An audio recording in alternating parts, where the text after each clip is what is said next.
हिंदू जब टेम्पल में जाता है तो कुछ खाना लेके जाता है, तो केले लेके जाएगा, लड्डू लेके जाएगा, संतरे लेके जाएगा, कुछ जरूर लेके जाएगा उनके नाम से, उनके नाम दूध जो नाग देवता दूध जलाते हैं, शिवलिंग, हाँ शिवलिंग बंदर को वो हनुमान अपने बना continue दिया रखना है, उसको, वो ये सब- continue अब ये सब वो गॉडेस बन गए, वो कंसेप्ट उनका उसमें आ गया।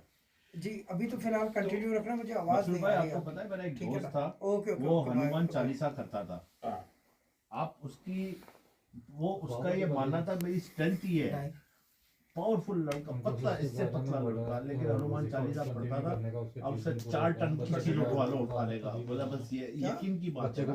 नहीं तो रजाली भी तो जब किसी को बनाते हैं अपने प्रोग्राम में तो पूछते हैं आप किस खुदा को मानते हो, कि जी मैं तो हनुमान जी का भक्त हूँ, तो कहते तुम जिसको भी मानो वही मानो, मगर उसके लिए ये कर दो, है ना।